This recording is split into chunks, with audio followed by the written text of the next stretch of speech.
It began with a message that should never have been sent. On a chilly Friday evening in suburban Nashville, 27-year-old Ryan Cooper received a text from his girlfriend, Emma Lewis. The message read, "Can you meet me by the old quarry? I really need to talk." Ryan didn't hesitate. He loved Emma deeply, and though their relationship had recently been strained by her controlling ex, Nathan Hale, he believed things were finally moving forward. He didn't know that message wasn't from Emma at all. By the time Ryan's car headlights disappeared down the narrow country road leading to the quarry, his fate was already sealed. Emma Lewis was 25, bright, artistic, and known for her warm, steady personality. She worked as a graphic designer for a local marketing firm and had met Ryan at a community volunteer event 2 years earlier. Their connection was instant, easy, genuine, and full of laughter. Friends said Ryan brought peace into Emma's life after years of chaos. The chaos had a name, Nathan Hale. Nathan, 29, was Emma's former boyfriend, a man who, at first, seemed charming and protective. He was older, confident, successful in his small construction business. But beneath his polished exterior, Nathan was possessive and manipulative. Over time, he isolated Emma from friends, monitored her social media, and grew enraged whenever she spoke to another man. When she finally broke free, it took months of emotional recovery. Ryan helped her rebuild her sense of safety. Together they made quiet plans for the future, moving in together, maybe even marriage. But Nathan wasn't done. He watched from the shadows, obsessing over every photo Emma posted, every hint of her new happiness. In public, he acted indifferent, claiming he had moved on. In private, he stewed over betrayal, his jealousy turning into something darker, a need to punish both of them. That's when he found someone who would help him. Her name was Chloe Adams. She was 23, a waitress at a diner Nathan often visited. She was shy, impressionable, and struggling to rebuild her life after dropping out of college. Nathan noticed her vulnerability right away.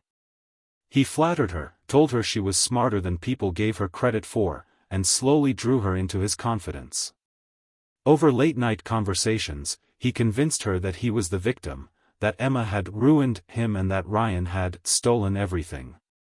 Then came the plan. Nathan asked Chloe for a favor, send a message to Ryan from Emma's phone, pretending to be her.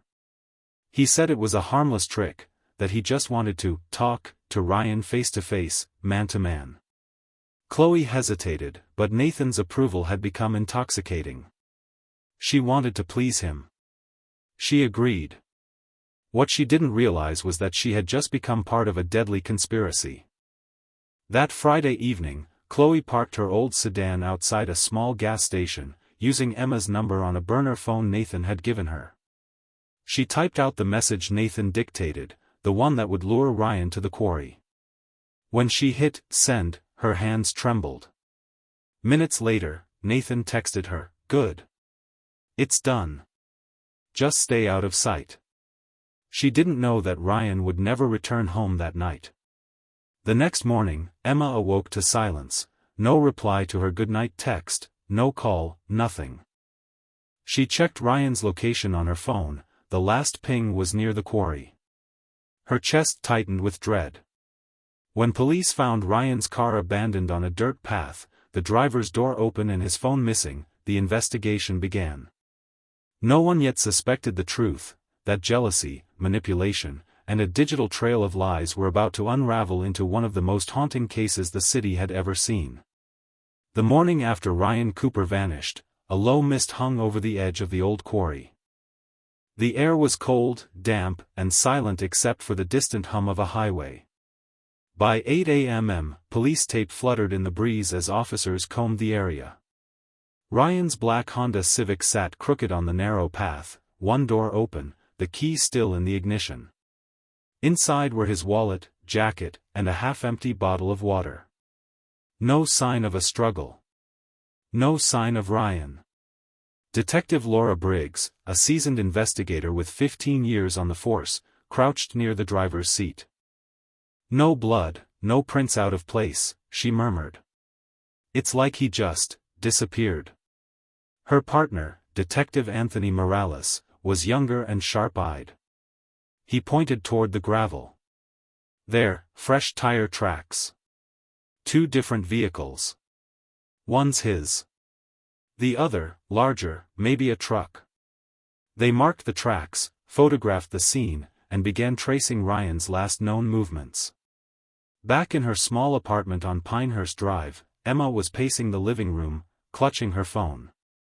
She had already called Ryan's number 6 times. Straight to voicemail. By 10 a.m., she couldn't take it anymore. She dialed the police. My boyfriend, he didn't come home last night. This isn't like him, she said, her voice trembling. His phone's off. The last location was the quarry. Within an hour, officers were at her door. They asked the standard questions: when she last spoke to him, whether they had argued, if anyone might want to hurt him. Emma mentioned Nathan, her ex, almost as an afterthought. Was he violent? Detective Briggs asked gently. Emma hesitated. Not physically. But he could be controlling. He didn't like that. I moved on. Briggs wrote the name down immediately. That afternoon, Emma received a text from Ryan's number. Her breath caught as she opened it. Hey, sorry. My phone died last night. Crashed at a friend's place. I'll call you later. Relief flooded her for a brief second, but then unease followed. Something felt off. Ryan never said, crashed at a friend's place. He was polite, almost formal in his tone. She called back. No answer. Detective Briggs, now stationed at the precinct, examined the text with her. Do you think he wrote this? Emma shook her head. No. It doesn't sound like him. They subpoenaed Ryan's phone records that same evening. The signal had last connected to a tower near an industrial district, 5 miles from the quarry, after he'd supposedly gone missing. Someone's using his phone, Morales said grimly. Nathan Hale sat in his truck on the outskirts of town, parked near an abandoned lot. His face was calm, unreadable. He scrolled through his phone, reading the fake conversation between Emma and Ryan, messages that Chloe had sent under his instruction. Good, he muttered. Keep her calm for another day. Beside him in the passenger seat, Chloe was pale, wringing her hands. You said no one would get hurt, she whispered. Nathan turned, his voice low but sharp. He's fine. Don't start panicking now. But she noticed something in his eyes, a flicker of something she couldn't name. Cold. Final. Later that evening, Nathan dropped Chloe off near her apartment. Delete everything, he said. If anyone asks, you haven't seen me in a week. When she nodded, he smiled. Good girl. She didn't sleep that night. 2 days later, a group of hikers stumbled upon something half buried in the woods 3 miles from the quarry, a shallow grave. Detectives Briggs and Morales arrived within the hour. The air was heavy with rain and the scent of pine. As the forensic team unearthed the site, silence fell over the scene. Ryan's body was found wrapped in a tarp, his clothes torn, his hands bound. A single gunshot wound to the chest had ended his life. Briggs exhaled slowly, rain sliding down her face. This wasn't random, she said quietly. This was planned. Nearby, Morales examined a footprint in the mud, large, distinctive. Work boots, he noted. Same tread we found near the quarry. The evidence was beginning to connect. At the precinct, forensic analysts worked around the clock. Within 24 hours, they discovered something crucial: multiple fake text messages sent from Ryan's phone after his death, including one to Emma.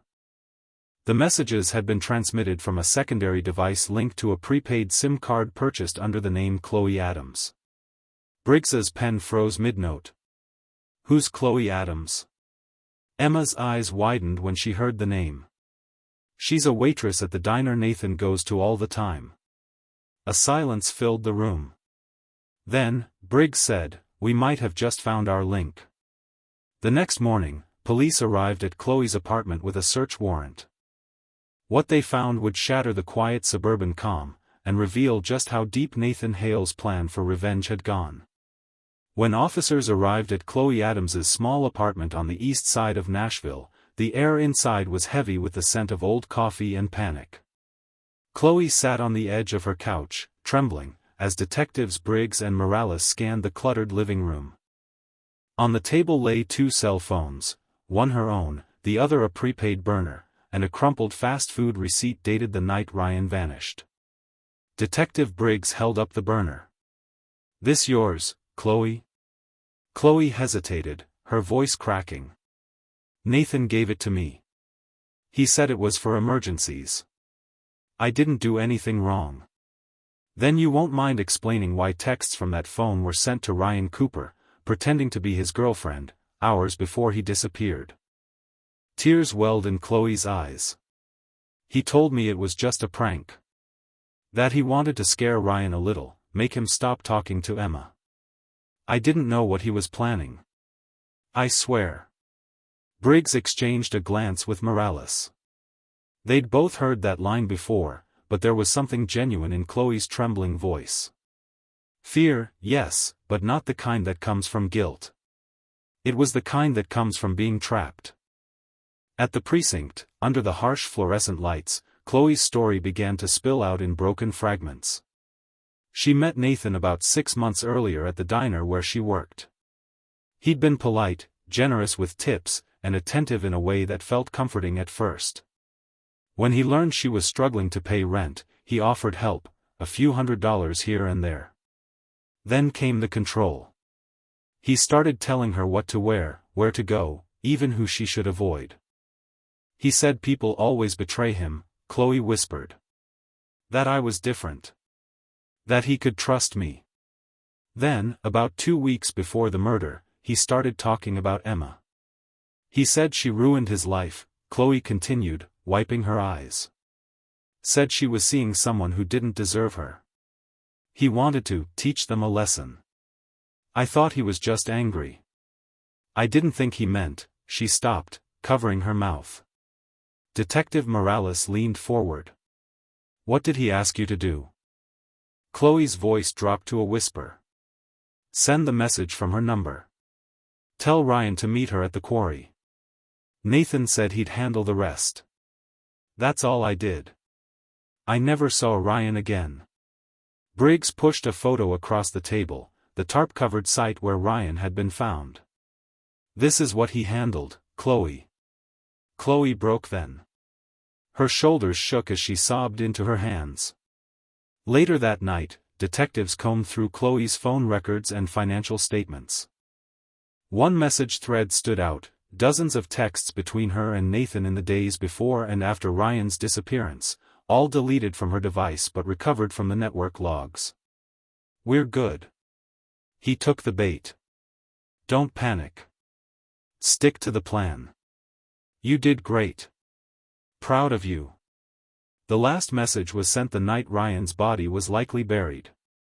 Looks like she's been manipulated for months, Morales said, scrolling through the data. He used her as his ghost. Briggs nodded grimly. We've got enough to bring him in. But Nathan Hale was nowhere to be found. When officers arrived at his home, his truck was gone, and the house was spotless, unnaturally so. His computer hard drives had been removed, his phone smashed, and the security cameras out front disconnected. It was as though he had erased himself. 3 days later, on a rain-soaked Tuesday morning, a maintenance worker discovered another crime scene, this time in an alley behind an abandoned warehouse. A young woman's body lay sprawled against the wall, her hair soaked, her skin pale. She'd been shot once in the chest. It was Chloe Adams. Her purse and phone were missing, but her wallet was left behind, as if the killer wanted her to be found. Detective Briggs stood in the downpour, staring at the lifeless form. He silenced her, she said quietly. She was the only one who could testify against him. Morales exhaled slowly. We're not just dealing with jealousy anymore. This is full-blown control. Within hours, the murder of Chloe Adams became the department's top priority. Surveillance footage from nearby stores showed a dark pickup truck circling the area shortly before the shooting. The license plate, though partially obscured by mud, matched Nathan Hale's vehicle. Police issued a statewide alert. At Emma's apartment, officers set up surveillance as a precaution. She hadn't left since learning about Ryan's death, pale, sleepless, and shaken. When Briggs came to brief her, Emma's voice was barely audible. He's still out there, isn't he? Briggs nodded softly. We'll find him. He can't hide forever.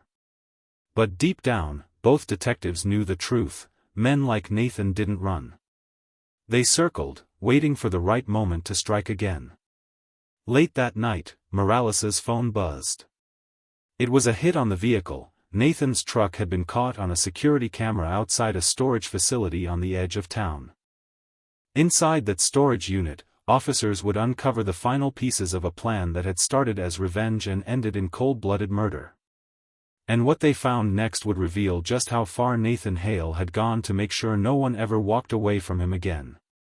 The rain had turned the ground into thick, clinging mud by the time the police convoy pulled up to the industrial storage complex on the outskirts of Nashville. The air was heavy and cold, the kind of night when every sound echoed off the steel walls of the empty units. Detectives Briggs and Morales stood before Unit 117, Nathan Hale's. The padlock was new, the unit rented under a false name only 2 weeks earlier. Let's see what our ghost's been hiding, Briggs said quietly. With a sharp crack, the bolt cutters snapped through the lock. The metal door groaned as it rolled open. The beam of a flashlight swept across the space, and both detectives froze.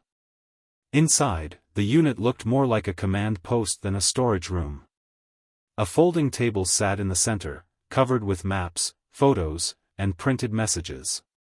On the wall hung a corkboard filled with strings connecting photos of Emma, Ryan, and Chloe, a twisted web of obsession. Emma's picture was at the center. Pinned beneath it, written in black marker, "If I can't have you, no one will." Morales knelt by the table, flipping through a stack of papers. He tracked them, he said.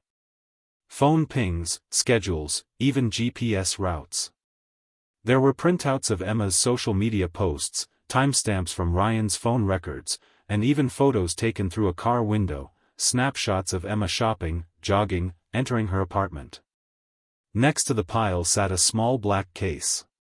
Inside it, a 9mm pistol. Ballistics would later confirm it matched the bullet recovered from Chloe Adams. Briggs's jaw tightened. He killed her to clean up his mess. In the far corner, a single metal chair sat under a hanging light bulb, beside a bundle of rope and a half-empty roll of duct tape. The imagery was unmistakable. Nathan had rehearsed something here. God, Morales muttered, his voice low. He was planning to take Emma next. The forensic team arrived within the hour, photographing every inch of the scene. One of the techs handed Briggs a small external hard drive found hidden behind a loose panel in the wall. Looks like surveillance footage, ma'am. Multiple folders labeled by date. When the first video played, the room fell silent. It showed Ryan Cooper the night he was lured to the quarry. The footage was grainy, filmed from a distance, likely a dashcam Nathan had mounted in his own truck. Ryan's car headlights appeared, stopping near the clearing. Another figure, Nathan, stepped out from the shadows. Ryan seemed to recognize him. The two exchanged words, Ryan's voice muffled by the wind. Then, in one quick motion, Nathan pulled a gun. The rest was too fast, too brutal. Morales turned away, shaking his head. He filmed it. He wanted proof. Briggs stared at the screen. No. He wanted control, even after death. By dawn, every officer in the county was briefed. Nathan Hale was officially wanted for 2 counts of first-degree murder, Ryan Cooper and Chloe Adams, as well as stalking, identity fraud, and obstruction of justice. But Nathan had vanished again. His truck was found abandoned on a dirt road just outside the city limits, engine still warm.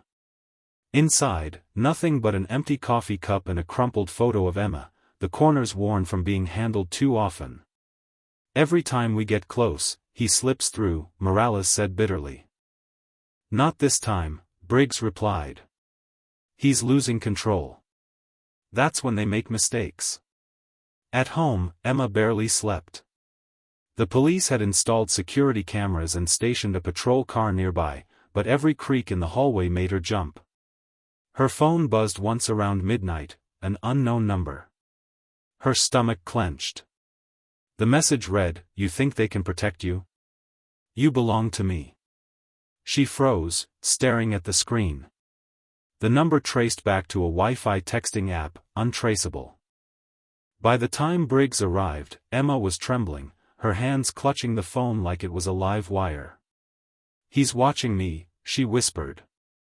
Briggs took the device gently. "He's trying to scare you. But we're going to end this, Emma. I promise you that." Outside, rain began to fall again, steady, relentless. The next morning, a man named Carter Jenkins walked into the precinct, nervous and pale. "I need to talk to someone about Nathan Hale," he said. He explained that he had once worked with Nathan on a construction crew. "A week ago, he asked me to help him with something weird," Carter said. "He offered me money to restrain someone, said it was just to teach them a lesson. When I backed out, he got real angry. Said I was throwing away a payday." Briggs leaned forward. "Did you tell anyone?" Carter shook his head. "I didn't think he'd go through with it. But when I saw the news about the quarry, I knew." "Do you know where he might be hiding?" Morales asked. Carter hesitated, then nodded slowly. "There's a hunting cabin deep in the woods near Cumberland Lake. He used to take tools there, said it was his escape spot." Within the hour, a tactical unit was en route, their headlights cutting through the mist as dawn broke over the Tennessee hills. No one spoke during the ride. The only sound was the rhythmic thrum of the rain and the knowledge that, somewhere in those woods, the man they'd been hunting was waiting. And he had nothing left to lose. The convoy of police vehicles rolled down the narrow dirt road leading to Cumberland Lake. The early morning fog clung to the trees, wrapping the forest in silence. The only sounds were the crunch of tires on gravel and the distant call of crows echoing across the misty hills. Detective Briggs rode in the lead SUV, her hands gripping the steering wheel. Next to her, Morales checked his weapon and stared ahead, jaw tight. "If he's there," he said quietly, "he's not coming out easy." Briggs nodded. "He's cornered now. And cornered men don't surrender." When they reached the clearing, the cabin came into view, small, weather-beaten, and half-hidden by overgrown brush. A thin wisp of smoke rose from the chimney. "He's home," Morales murmured. The tactical team moved into position, surrounding the structure. Through the windows, faint light flickered, lanterns, maybe. Briggs gave a silent signal. Within seconds, the officers were moving. "Metro Police," the lead officer shouted. "Nathan Hale, come out with your hands where we can see them." No answer. Then, a voice from inside, calm, deliberate. "Detective Briggs. I was wondering when you'd find me." Briggs froze. He knew her name. She motioned for the others to hold their positions, then stepped forward, calling out, "Nathan, it's over. Don't make this worse. You can walk out alive." A low laugh echoed from inside. "Alive? You think I want to live after all this? After she lied to me, replaced me?" His tone was bitter, mocking. "Emma's the liar. Ryan was the thief. And Chloe, she was a weak link. The officers exchanged uneasy glances. Briggs tried again, her voice steady. You killed 2 people, Nathan. But you can still choose how this ends. Come out unarmed. Silence. Then, a gunshot. The team rushed in, bursting through the door.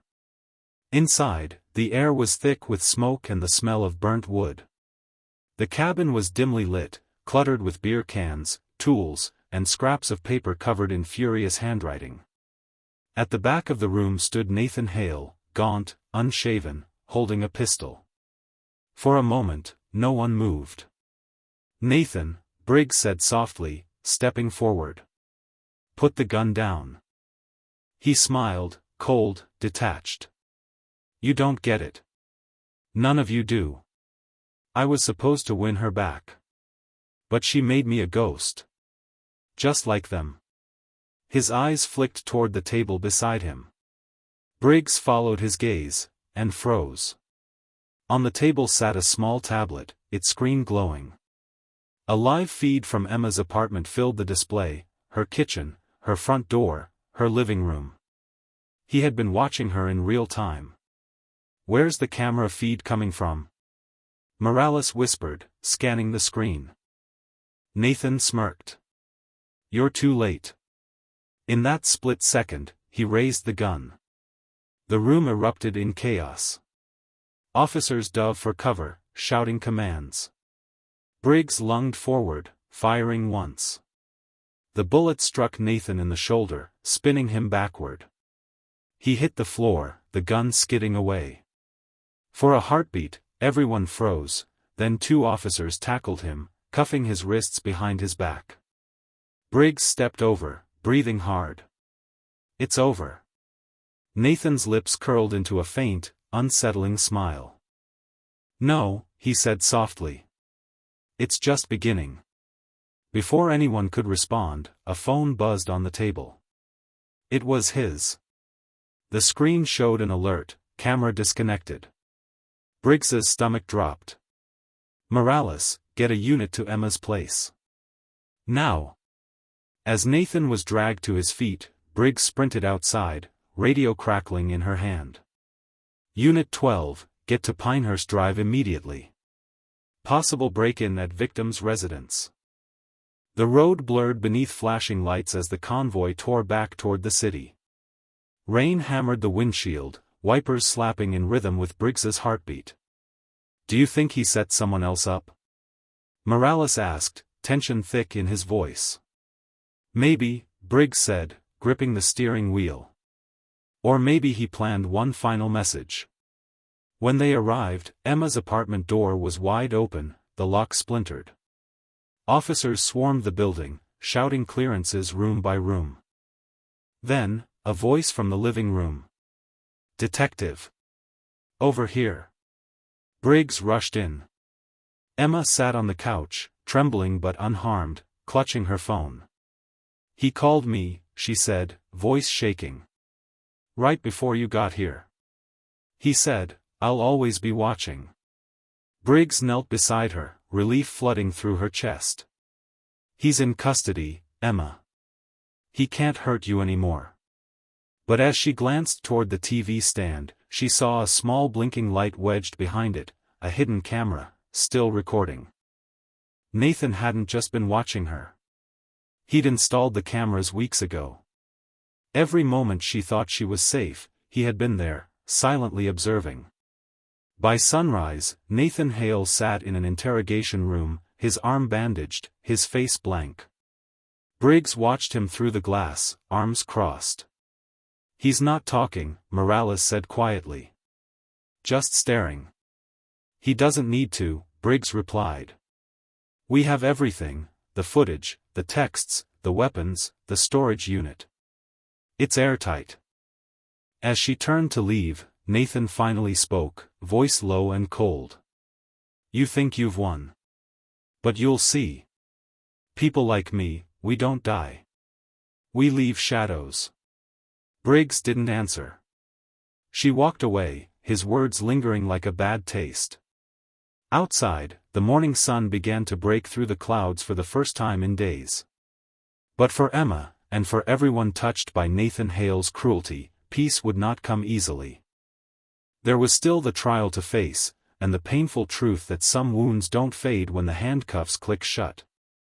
6 months after the violent standoff at the cabin, the name Nathan Hale had become synonymous with obsession and control. Every news outlet in Tennessee carried the story. Commentators called him the puppeteer, a man who manipulated everyone around him until their lives unraveled.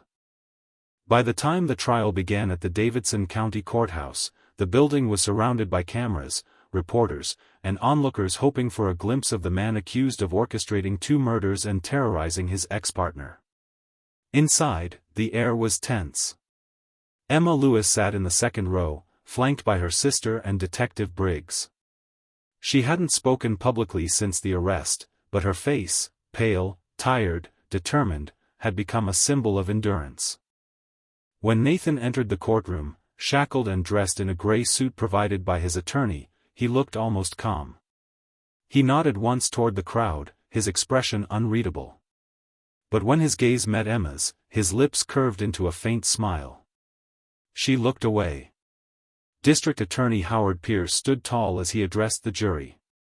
"This case," he began, "is about control, about a man who could not bear to lose it.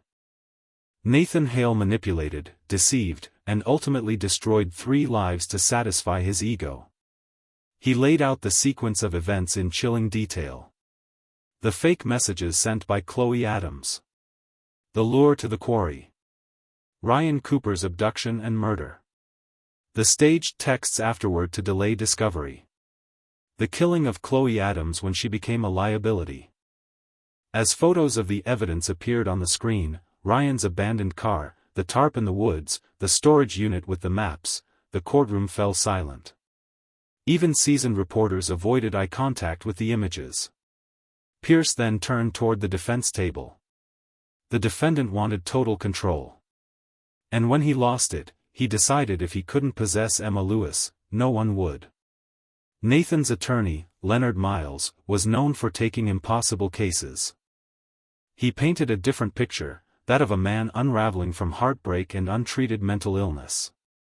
Nathan Hale was not in his right mind, Miles said. He suffered a psychological collapse, obsession, paranoia, and delusion. He didn't plan this as coldly as the prosecution claims. He was desperate and broken. The argument found little sympathy among the jurors. They'd seen the methodical steps Nathan took, the burner phones, the fake messages, the surveillance setup. Nothing about it was impulsive. Still, Miles persisted, suggesting Chloe Adams acted on her own, that she may have provoked the chain of events. It was a tactic the prosecution quickly crushed. Detective Briggs took the stand next. Calm and factual, she described the investigation, the burner phone, the digital trail, the night they found the video footage in the storage unit. When Pierce asked her what Nathan's demeanor was during his arrest, Briggs paused. "He wasn't scared," she said. "He was satisfied. Like everything was unfolding exactly as he wanted." When Emma was called to testify, the courtroom went utterly still.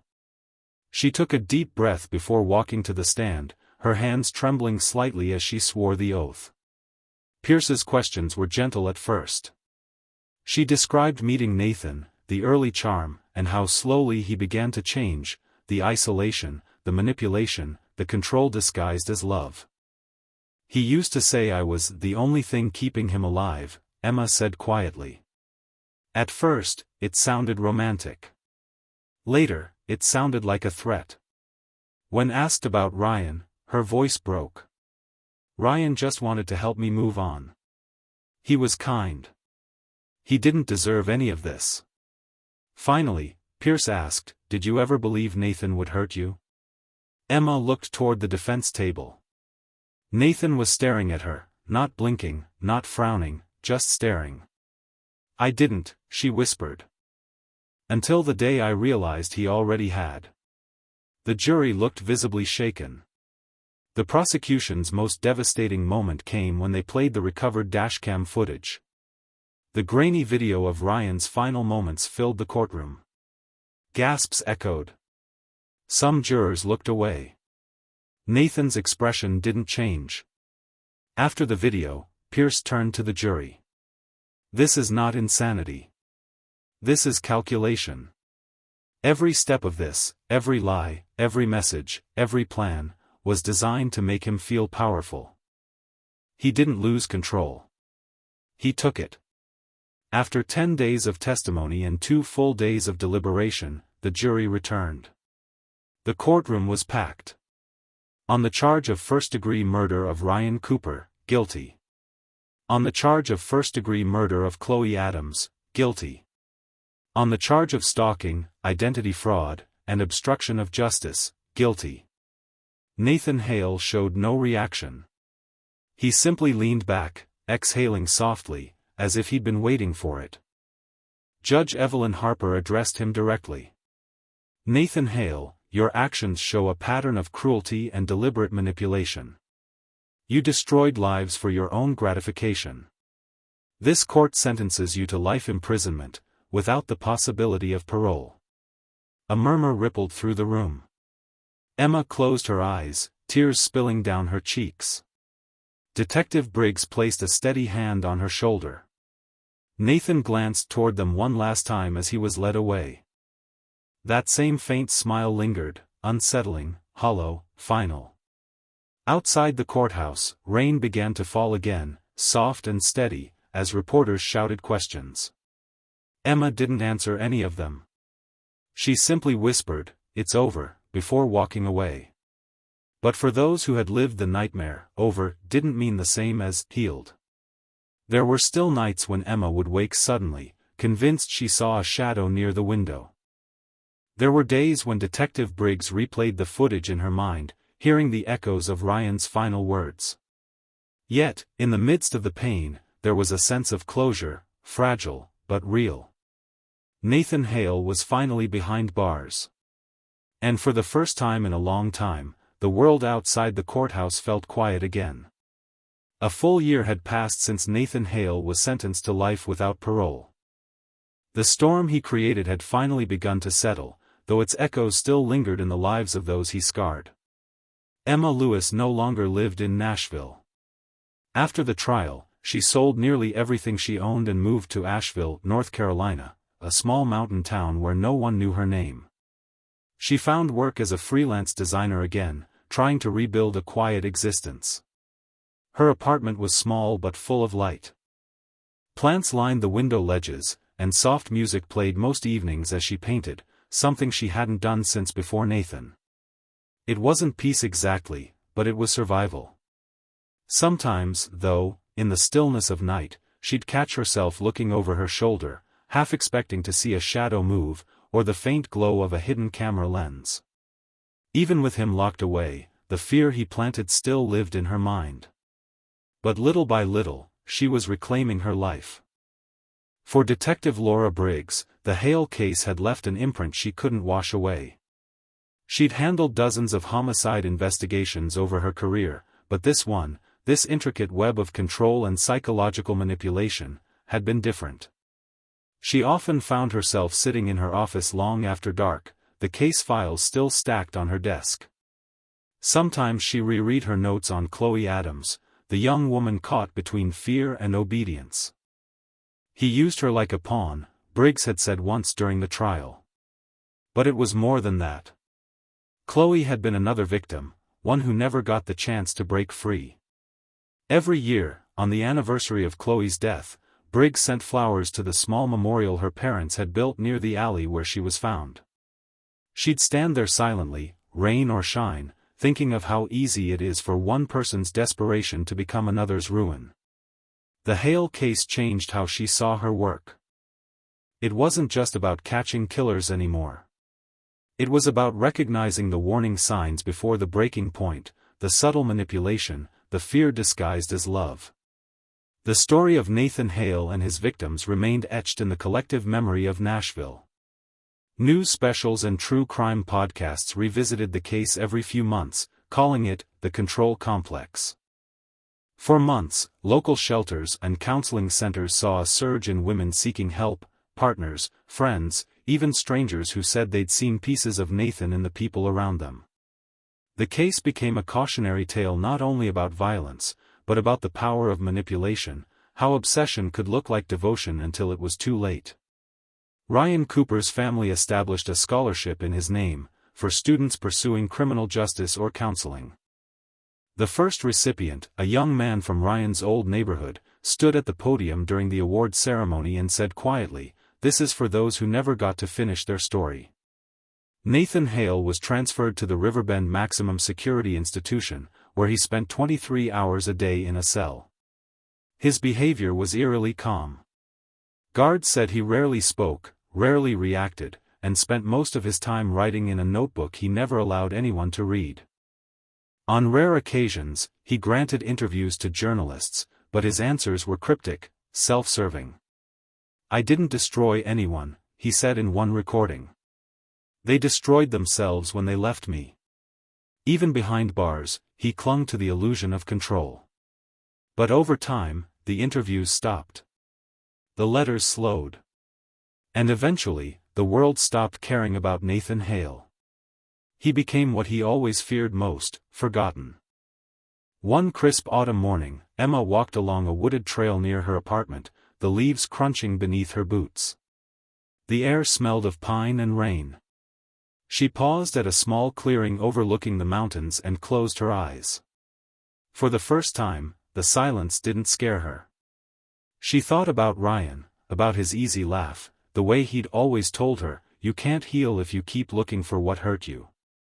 She whispered his name into the wind, not as a goodbye, but as a promise to keep living. She had started attending therapy, volunteering at a local women's shelter, even mentoring survivors who reminded her of herself. Her story had become a quiet beacon, not of tragedy, but of endurance.